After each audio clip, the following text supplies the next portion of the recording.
Hi, and thanks for joining me. I am so glad that we're going to get to go over another step as it relates to grief.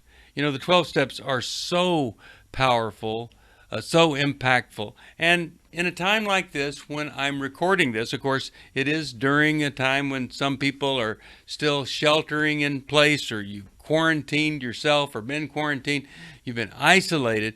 Well, it's a great time to do some additional work that maybe you wouldn't normally have done. Now, we're doing this out of the Life Recovery Workbook for Grief. Workbook for Grief, a Bible-centered approach to taking your life back. And there are 4 workbooks, but this grief one is awfully, awfully powerful. Now, I want to introduce you to a couple other things. These are amazing little books, the 12 Laws of Life Recovery and the 12 Gifts of Life Recovery. If you've never seen these, the laws, they just tell you, you do this, and this is going to be the result. You just can't get around it. And then the gifts are all the things that come out of the recovery process. Dave Stoop and I put these together. But I want you to know about those. They are powerful helps. And of course, there is a general workbook to life recovery. But I just want to focus on this journey that we're going through, talking about grief, because everybody has had losses. And sometimes folks have buried the loss deeply. And the deeper you bury it, the longer ago the ungrieved loss occurred, the more powerful it is in your life. And the 12 steps are it's a great tool for anybody going through whatever you're going through. And as you'll see, especially this area of grief. Now, I want to mention to you that when we go through the 12 steps, some people have kind of separated them in different ways. The first 3 steps are really all about the third step, getting you to the third step, and we're going to shift gears big time when we go to step 4. But really, when you think about the steps, the first 3 are very spiritually focused. Not on me, step 1. God exists, and then I'm going to surrender to God. Those are the first 3 steps. 4, 5, 6, and 7 are about mental things, your thinking, things like that. And then 8 and 9, they're going to expand out to physical and the social realm. And then 10, 11, 12, you're really deepening your relationship with God. But today, what we're going to focus on is this in the journey is the third step. It's a 12-step life recovery journey through grief. The 12-step life recovery journey through grief. If I was going to give one word to step 1, it would be acceptance. And really, it's looking at my situation, and it's accepting that I have an extreme limitation. I can't fix the pain, the struggle, the agony over the loss or the trauma or whatever it is that's in my past. Step 2, you could say the word that might describe it best would be seeing, or to see. And that is that I see God. I see that God exists. He is the one that's able to do the things that I cannot do if I'll turn to Him. And then the third step would be, in one word, the step of surrender, where I'm really willing to work with God, and I'm willing to try to find His restoration path in the grieving process. Step 1 is this. We admitted that we were powerless over our unresolved grief, that our lives had become unmanageable. And we go to the verse, Romans 7:18, where Paul, this incredible spiritual warrior, giant, says, I want to do what is right, but I can't. So he's admitting his limitation because he knows he doesn't have to suffer because of the limitation, because God has unlimited power. Step 2 is we came to believe that God could restore us to sanity.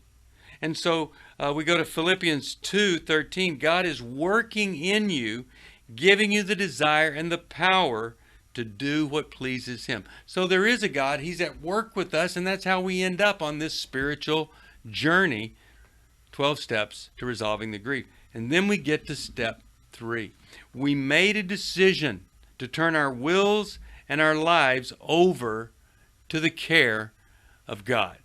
Boy, that's a big, big surrender.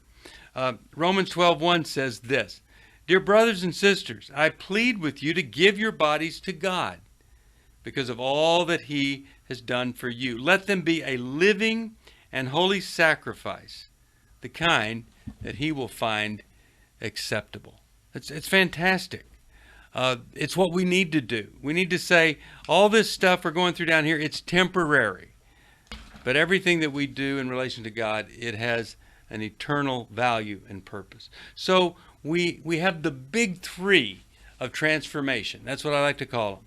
I can't do it. That's step one. God can, step two. Step three, I'll let him. Now, who wouldn't benefit from waking up every morning and saying, okay, I'm not going to be able to do this on my own today very well.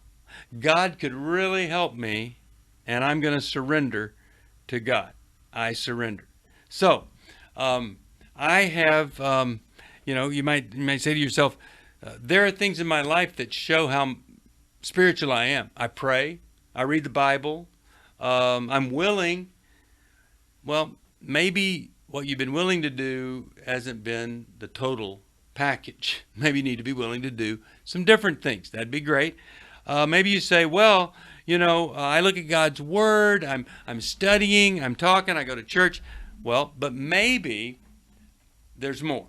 So I'm not saying that anything that you've done is crummy. Could be really good. But if we're truly going to move beyond whatever it is that has never fully been grieved, then we're going to have to do some different things. So when I surrender, I want to be sure that I accept that, I can't make any kind of loss that I've had. I can't make it go away. When I surrender, I say to God, I know you're for me, and I really want to cooperate with you, and I'm willing to do it. And that means I'm going to change the way I think about a lot of things. I'm going to surrender my thinking, my perspective, and change it. So I used to see my circumstances as kind of I used them to judge who you were. If I wasn't comfortable, you weren't good. So now, God, I'm going to surrender that and just see that my circumstances, they're just part of a big master plan. And if I surrender them to you, you will use them as part of your master plan in a really good way. Before it was always about how I felt. My feelings were everything. But now that I surrender, God, your truth is going to be, my feelings are important. I need to feel them. I need to express them. But I'm not going to base my life on how I feel on any given day. It's going to be on your truth. So my life's going to be different, surrendered.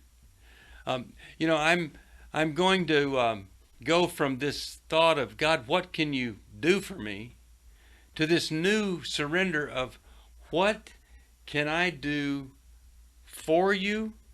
What can I do with you? And what can I do for other people? And I'm going to surrender some of my misconceptions about you. I'm going to surrender some false beliefs that I had about you now that I truly seek you. Having false beliefs or untrue thoughts, questions, well, that's not unusual, especially when you go through some very painful times. Many of you are familiar with C.S. Lewis, so many great works of his, and he married a woman later in life named Joy Davidman. And Joy contracted cancer, and she died. And C.S. Lewis writes a very, very honest, powerful book. It's a small book called A Grief Observed, and he reflects on that whole process of dealing with the loss of Joy.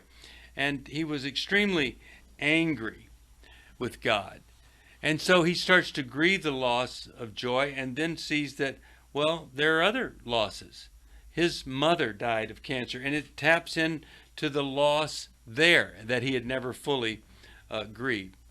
Sometimes he couldn't feel. Other times he was angry at himself for having all these tears. He was honest about his struggle. He questioned God, and he came to realize that, God is much more interested in what we're going through and how we can use that pain and how we can grow from it and develop character than being upset that we question God's character or whatever. God uses the loss to teach us. That's the main thing. And we don't need to worry whatever kind of doubt it causes. He is so concerned that we grow and seek him in the midst of the process. There were times that C.S. Lewis thought he might lose his faith. He was so shattered by the loss. But he did the grieving. He did the grief work, and he didn't lose his faith. And a lot of people don't do the grief work. They kind of hope it's just all going to, and they do lose their faith. So in surrendering, I learn to trust God no matter what. And I seek out the truth of his word.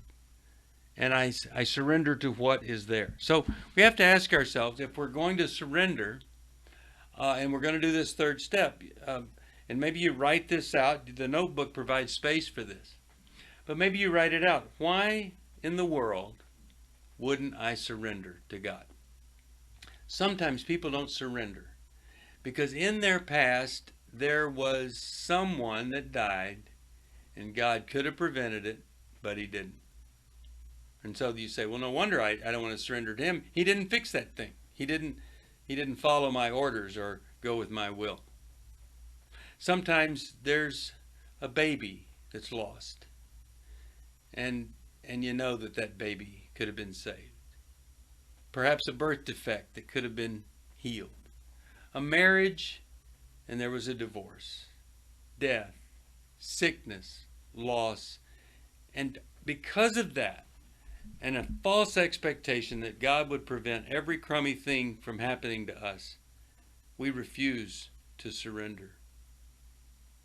But when we do, we come to realize that there is not a baby that could not have been saved, a birth defect that could not have been changed or healed, an illness that could not have been healed, a marriage that couldn't have been radically transformed. And what we come to see that as we surrender to God, whether we've already lost the marriage or we're losing it or we're in the process of it falling apart, when we surrender and let God do the work in our humble heart and soul, more glory is brought to him.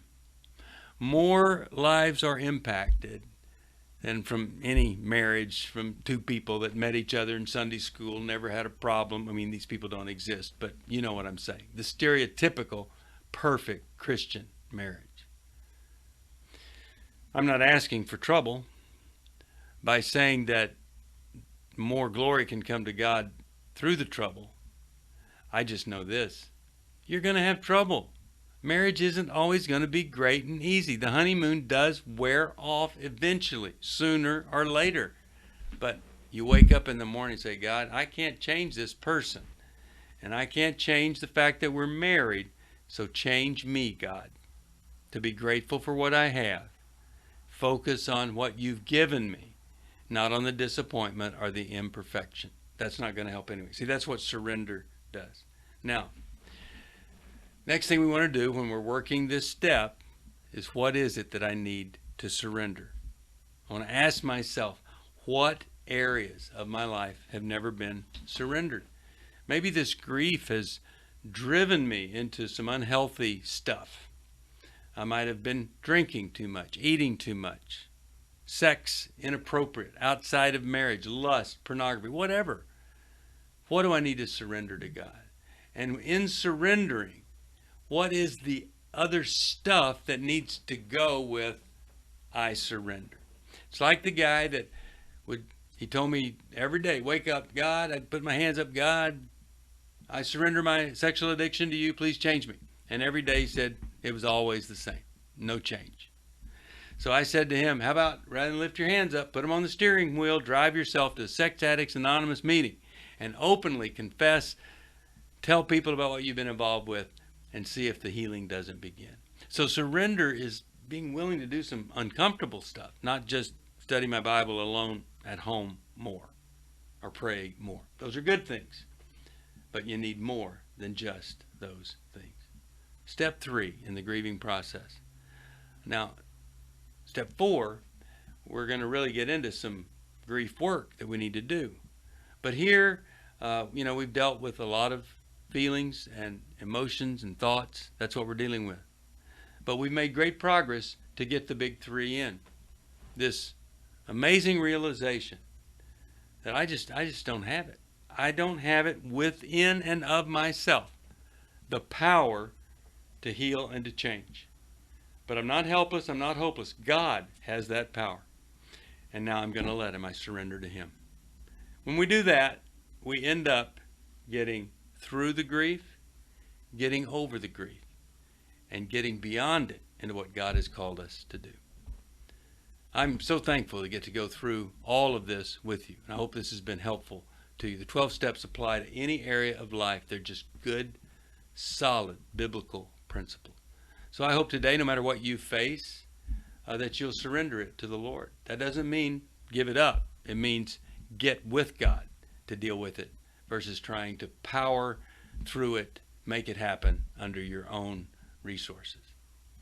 So until next time, I hope and pray that God's healing and transforming power is within you. Don't forget Romans 12:2, that we could be transformed simply by changing the way that we think. And we want to change the way we think based on God's truth, not our true feelings. God bless you. See you next time, right here